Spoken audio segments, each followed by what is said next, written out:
Good morning, everyone. Today we'll see the Hindu newspaper analysis, that is 28th of November 2023. ठीक है. Today's first news is it had been 16 days since we started the rescue of tunnel workers. So आज जो नया plan बना था जो कल से स्टार्ट हुआ था, ठीक है, that is horizontal और that is vertical drilling. ठीक है, और ये प्लान काफ़ी सक्सेसफुल होता हुआ दिखाई दे रहा है. ठीक है. अगेन नेक्स्ट न्यूज़ है हमारी, EC stops Telangana farmer aid scheme. ठीक है, जो क्या है, कौन सी एड स्कीम है, रायतु बंधु स्कीम. ठीक है, that is in the line of central governments Maandhan Yojana. ठीक है, किसान सम्मान निधि योजना, सॉरी, जिसमें क्या करते हैं, फार्मर्स को सीजनल एड मिलती है अपने इक्विपमेंट्स और सीड्स खरीदने के लिए. ठीक है, तो ये काफ़ी अच्छी स्कीम है जो तेलंगाना ने लॉन्च की थी. लेकिन ये कि इलेक्शन कमीशन ने, क्योंकि मॉडल कोड ऑफ कंडक्ट लग चुका है, तेलंगाना में स्टेट असेंबली इलेक्शंस हैं, इसलिए क्या कर दिया गया है, इसको उन्होंने रोक दिया है. ठीक है, इसके इम्प्लीमेंटेशन को रोक दिया गया है. अगेन नेक्स्ट न्यूज़ देखते हैं. नेक्स्ट न्यूज़ क्या हो सकती है हमारी,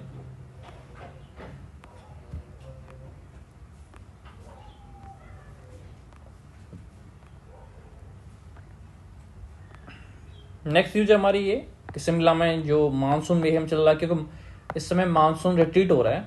ठीक है, मानसून रिट्रीट हो चुका है, क्योंकि ज्योग्राफी में वी कैन सी के जो मानसून आता है इंडिया में, that is around the May और जून. ठीक है, और इस टाइम रिट्रीट होता है. ठीक है, तो मानसून रिट्रीट सीजन चल रहा है और शिमला में भारी बारिश हो रही है इस समय. ठीक है, तो इस समय बहुत ज़्यादा बारिश होने की वजह से वहाँ पे इंफ्रास्ट्रक्चर डिस्ट्रक्शन हो रहा है, फ्लड्स की वजह से, हैवी डाउनपुर की वजह से. ठीक है, तो ऐसे इसमें कहा गया है, न्यूज़ में कहा गया है कैसे कोर्स करेक्शन हो सकता है. ठीक है, जिससे कि कम से कम जान और माल की हानि हो. ठीक है, नेक्स्ट न्यूज़ देखते हैं हम क्या हो सकती है हमारी. नेक्स्ट इज द एडिटोरियल, जिसमें आज का एडिटोरियल है the many grave risks confronting the world today. ठीक है, और ये एडिटोरियल, ये आर्टिकल जो हमारे फॉर्मर डायरेक्टर हैं आईबी के, और जो फॉर्मर एनएसए भी रह चुके हैं, और इवन ये वो former governor of West Bengal भी रह चुके हैं, इन्होंने ये लिखा हुआ है. जो एक यानी एक्सपर्ट तो नहीं कह सकते, लेकिन ये जर्नलिस्ट उसमें लिखा हुआ है पर्सपेक्टिव में. और ये आर्टिकल स्टार्ट हुआ है कैसे, जियो पॉलिटिकल इनकॉम्पिटेंस से स्टार्ट हुआ है, कैसे कि वर्ल्ड जियो पॉलिटिकल इनकॉम्पिटेंस की वजह से वॉर हो रहे हैं इस समय. ठीक है, यहाँ में नॉन मेंशन किया है इजराइल का भी और यूक्रेन रशिया वॉर का भी. ठीक है, फिर इन्होंने इसको एक क्या कहते हैं, इंटरनल सिक्योरिटी वाला टर्न दे दिया है, या दैट इज कह सकते हैं हम लोग एक साइंस बेस्ड टर्न दे दिया है, कैसे कि इंडो पैसिफिक में अनइजीनेस चल रही है, वहाँ भी वॉर की जो यानी टेंशन के जो बादल हैं वो लूम कर रहे हैं. ठीक है, अगेन इन्होंने आर्टिफिशियल इंटेलिजेंस और साइबर को लेकर भी कहा है कैसे ये सिक्योरिटीज स्टेट्स, मॉडर्न स्टेट्स को थ्रेट कर सकती हैं, उनकी सिक्योरिटी को. ठीक है,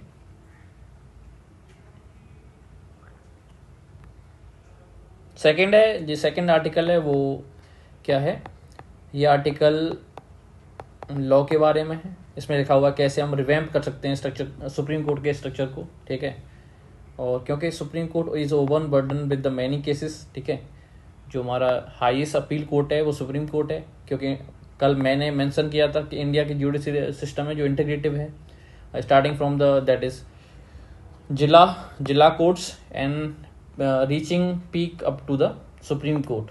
ठीक है, तो उन्होंने आर्टिकल में मैं एक आर्टिकल यहाँ पे मेंशन किया हुआ है, यहाँ पे इन्होंने आर्टिकल 145 का 3 clause, constitution provides for the setting up of a constitution bench. तो ये आपका एक एमसीक्यू भी हो सकता है, और ये वनडे एग्जाम्स के लिए न्यूज़ भी हो सकती है.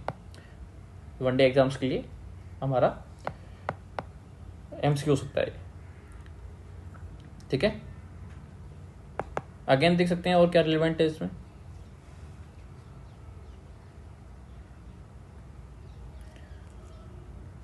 इसमें इन्होंने लास्ट में ये कहा है कि कैसे supreme court is an overburden court. ठीक है, और बहुत सारे केस पेंडिंग है, इन्होंने ये बताया गया हुआ है. नेक्स्ट देखते हैं नोटे पेनाशिया. ठीक है, तो इन्होंने इस न्यूज़ में, ये यानी कॉमन न्यूज़ है, लिखी गई है, यानी द हिंदू के स्टाफ द्वारा लिखी गई होगी, कोई पर्टिकुलर पर्सन नहीं, इन्होंने लिखी है ये। Not a पेनाशिया। पेनाशिया क्या होता है? पेनाशिया से अल्टीमेट औषधि। अल्टीमेट क्या होता है? जिसे हिंदी में कहते हैं रामबाण औषधि, ठीक है, जो हर एक चीज़ के लिए, हर एक डिजीज़ के लिए सही कर दे, ऐसी औषधि होती है, ऐसी पोषण होती है, ऐसी दवा होती है, ठीक है। तो ऐसे क्रिटिसाइजिंग टोन में लिखा हुआ है कैसे जो मराठा जो डिमांड कर रहे हैं रिजर्वेशन के लिए, और ये बहुत पहले से कर रहे हैं, ठीक है। तो इस आर्टिकल में ये लिखा हुआ है कैसे एक रामबाण इलाज नहीं है उनकी डेवलपमेंट के लिए वजह से, ठीक है। तो एक नेक्स्ट जो अलग से हम जो वीडियो निकालेंगे उसमें देखेंगे कैसे क्या सोशियो हिस्टोरिक रीजन्स रहे हैं, मराठा जो अपना रिजर्वेशन डिमांड कर रहे हैं under the OBC in Maharashtra state, ठीक है। इसे अलग से कवर करेंगे in a particular video. Again ये ओपिनियन पेज का आर्टिकल है यहाँ पे, fading sheen of Maoist poll boycott call, ठीक है। जैसे छत्तीसगढ़ जो असेंबली इलेक्शन हुए थे उनमें मायोस्ट ने क्या किया था, पोल बाइकआउट के लिए कहा था। लेकिन ये जो आर्टिकल है एक रिटायर्ड आईपीएस अफसर द्वारा लिखा गया है, इसमें देख सकते हैं कि उन्होंने बताया गया कैसे कि जो मायोस्ट हैं उनका जो तरीका है जो फेल हुआ है बाइकआउट करने का इलेक्शंस को, ठीक है। इसमें हमारे वनडे एग्जाम्स के लिए सिक्योरिटी रिलेटेड एक्सपेंडिचर जो स्कीम है जो मिनिस्ट्री ऑफ होम अफेयर्स द्वारा लाई गई है, जो स्पेशली मायोस्ट अफेक्टेड एरियाज हैं उनके लिए लाई गई है, ठीक है। इसमें ये हो सकता है, ठीक है। और तो ये पूरा इंटरनल सिक्योरिटी के लिए आर्टिकल हो सकता है, याद रखें, इंटरनल सिक्योरिटी के लिए आर्टिकल हो सकता है। इसमें थोड़ी न्यूज़ भी है, इवेंट्स भी हैं जिन्हें लोग पढ़ सकते हैं। अगेन आगे क्या हो सकता है देख सकते हैं हम लोग।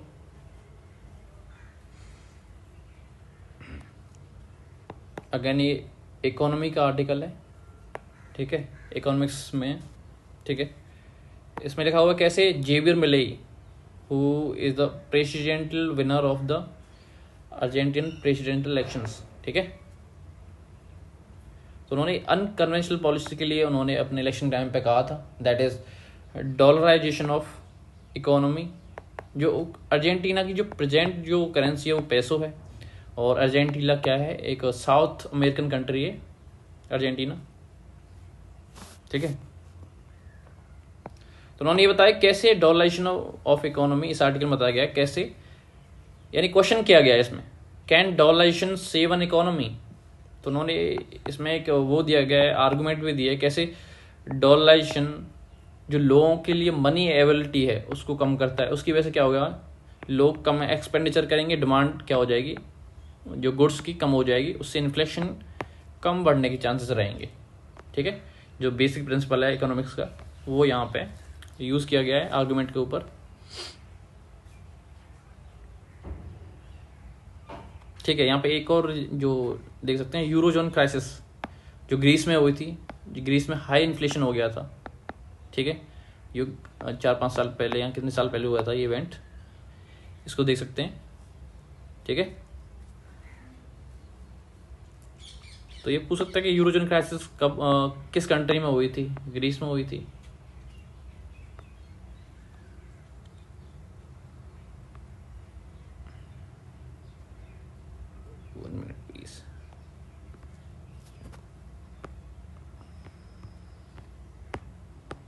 तो we were on the eurozone crisis, ठीक है।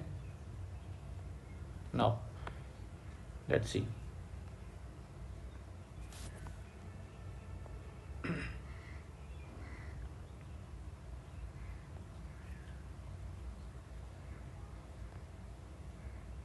ठीक है। तो ये आर्टिकल में इतना ही था। यहाँ पर उन्होंने लाइन भी मेंशन की है, the slowing down the consumption demand, जो मैंने आगे मेंशन कर दिया है, ठीक है। आगे देखिए, आगे science and technology based article है ये कि फाइबर ऑप्टिक्स कैसे काम करता है, ठीक है। तो fibre optics total internal reflection पे काम करता है, जिसे TIR भी कहते हैं, TIR प्रिंसिपल, ठीक है। तो फाइबर ऑप्टिक्स का जो पॉपुलराइजेशन है उन्होंने यही बताया किसने किया था, ठीक है, यहाँ पर दिया गया एक जो साइंटिस्ट हैं जीन डेनियल कोलेडन, ठीक है, जिनेवा की यूनिवर्सिटी में इन्होंने पॉपुलराइज किया था। लेकिन इनका जो आविष्कार है जो हमारे एक इंडियन साइंटिस्ट के उस क्रेडिट में जाता है, लेकिन वेस्ट इसको रिकग्नाइज नहीं करता है, क्योंकि पहला डेमोन्स्ट्रेशन अच्छी तरह से शायद जीन कोलेडन ने दिखाया था, लेकिन उससे पहले जो क्या कहते हैं बेसिक जो प्रिंसिपल था हमारे जो नरेंद्र कृपलानी है उन्होंने डिवाइस कर चुके थे, ठीक है। तो हम लोग मानते हैं कि उन्होंने वो क्या कहते हैं इसके आविष्कार के पीछे नरेंद्र कृपलानी का हाथ था, लेकिन वेस्ट की हमेशा से आदत रही है हर एक चीज़ का क्रेडिट लेने की, ठीक है। तो ये क्या है, हर एक आविष्कार को अपना देखते हैं। अगेन आगे देखेंगे, आज का वर्ड ऑफ द डे देख लेते हैं, क्वेकरी, ठीक है। क्वेकरी क्या है, medical practice and device based on observation and experience in ignorance of scientific findings, ठीक है। ये एम्पायरिज्म, चार्लेटनिज्म इसके सिनोनियम्स हैं, ठीक है। आगे देखते हैं क्या न्यूज हो सकती है आगे इंपॉर्टेंट हमारी।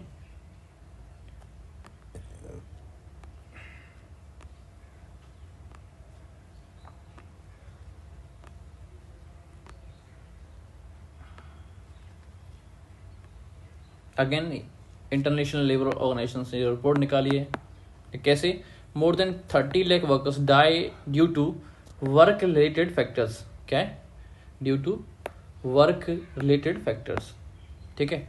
तो इंटरनेशनल लेबर ऑर्गेनाइजेशन क्या होती है, एक ऑर्गेनाइजेशन है जो लेबर रिलेटेड राइट्स को देखती है, ठीक है, और लेबर लेजिस्लेशंस को जो कंट्रीज में कैरी आउट किए जाते हैं, जो सेटअप किए जाते हैं, उनको वॉच आउट करती है। इंडिया एक मेंबर है आईएलओ का, ये ध्यान रखना है हमेशा, ठीक है। और इसमें ये याद रखना है वर्क रिलेटेड फैक्टर्स क्या होते हैं, तो उन्होंने इस रिपोर्ट में बहुत सारे फैक्टर्स दिए हुए हैं, ठीक है। Due to long working hours, सारे सबसे ज़्यादा डेथ इसकी वजह से होती हैं, long working hours, long working hours की वजह से एग्जॉशन हो जाती है आदमी में, ठीक है, और उसकी वजह से चांसेस हो सकते हैं हार्ट अटैक और क्या कहते हैं इसके, ठीक है।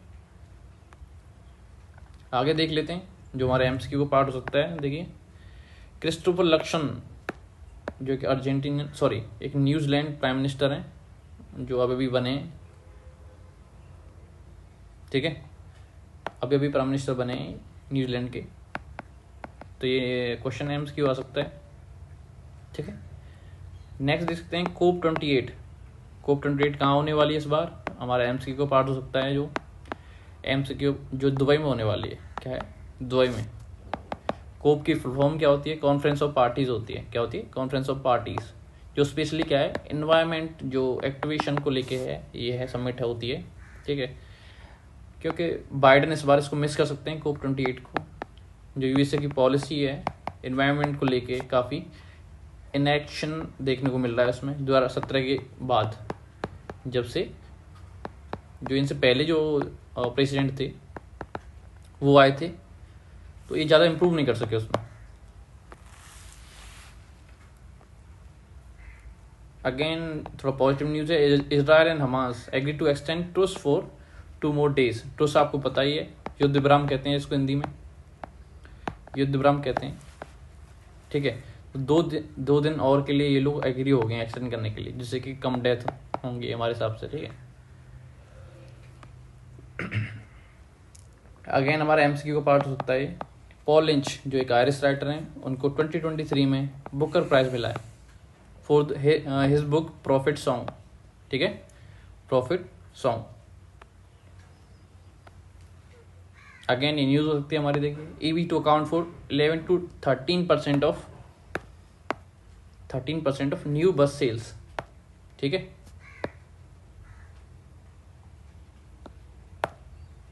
तो न्यू बस सेल्स हैं जो उनके लिए, ठीक है, 11 से 30% है जो क्या है इलेक्ट्रिफिकेशन हो चुका है उनका, यानी ये जो ईवीज हैं बस वो बिक रही हैं, और उनका कंट्रीब्यूशन 11 से 13% है।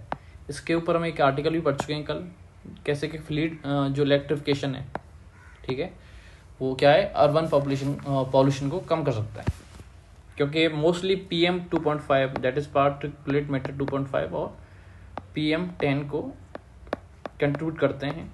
अगर इलेक्ट्रिफिकेशन हो जाए तो अर्बन एरियाज़ में इन पार्टिकल्स की कमी आ जाएगी, जो मोस्टली हम इनहेलेशन करते हैं इनका, और इनसे रेस्पिरेटरी डिजीज होती हैं। अगेन आगे न्यूज़ देखेंगे, कवर करेंगे। Foxconn to invest another $1.6 billion in India as US-China tension rise। ऐसे US-China के जो रिलेशंस हैं one of the worst phase पे चल रहे हैं, और हमारे भी चाइना के साथ, ठीक है।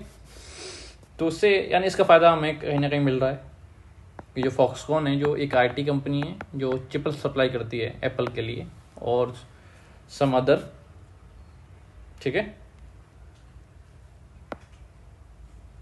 जो सम अदर जो मोबाइल कंपनियां उनके लिए भी, ठीक। तो $1.6 बिलियन ये इंडिया में इन्वेस्ट करेगी फॉर मेकिंग इंफ्रास्ट्रक्चर एंड, तो ultimately that will create job, और जो हमारे लिए फॉरेन इन्वेस्टमेंट लेके आएगा।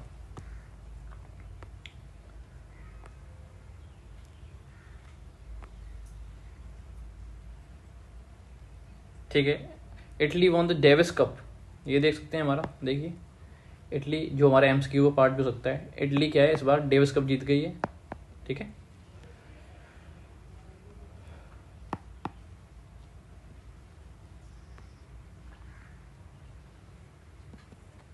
ठीक है, यहाँ पर देख सकते हैं एक बगान मेंशन किया गया है, मोहन बगान।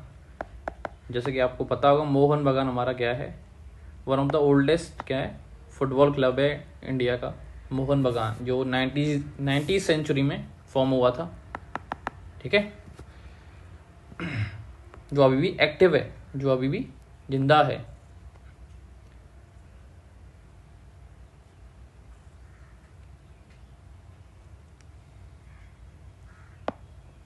देखिए आगे नेक्स्ट, जल्दी से देख लेते हैं।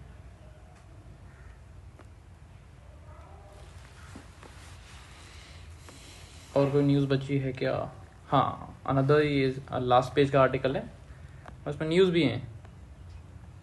The mechanism that removes unfit cells before you are born.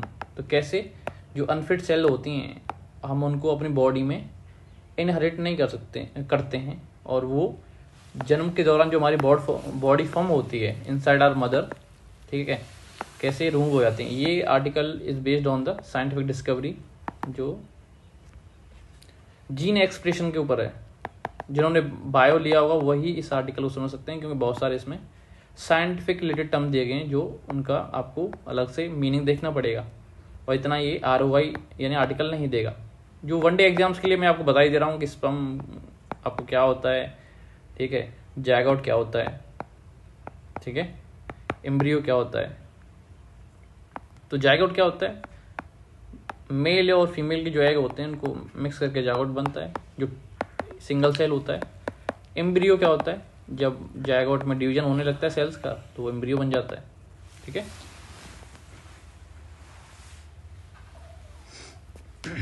और इसमें ऐसा कुछ है नहीं। नेक्स्ट देख सकते हैं वेब, जो जेम्स वेब टेलीस्कोप था जो लॉन्च किया गया था, और काफ़ी ऑलमोस्ट $10 बिलियन खर्च हो गया था US का इसमें। तो उन्होंने टीनियस गैलेक्सी को डिस्कवर किया है, ठीक है, और ये भी एक रिसर्च के ऊपर है, आर्टिकल है, ठीक है। लेकिन जिनको जो इंटरेस्ट है जो साइंस और टेक्नोलॉजी में, उनको ये चीज़ें जरूर पढ़नी चाहिए, और ये काफ़ी उनके इंटरेस्ट में काफ़ी अफेक्ट करता है, ठीक है। तो 4-5 MCQs भी कर चुके हैं हम, ठीक है, और जो वोकैब आई है उसको भी हम कवर कर चुके हैं। यही मैकेनिज्म सही है, अलग से लेना चीज़ों को आपको याद भी नहीं हो पाएगा। तो उसके साथ साथ अगर न्यूज़ के साथ हम MCQs ले सकें तो वो क्या हो जाएगा, कब आपको याद भी रहेगा, ठीक है।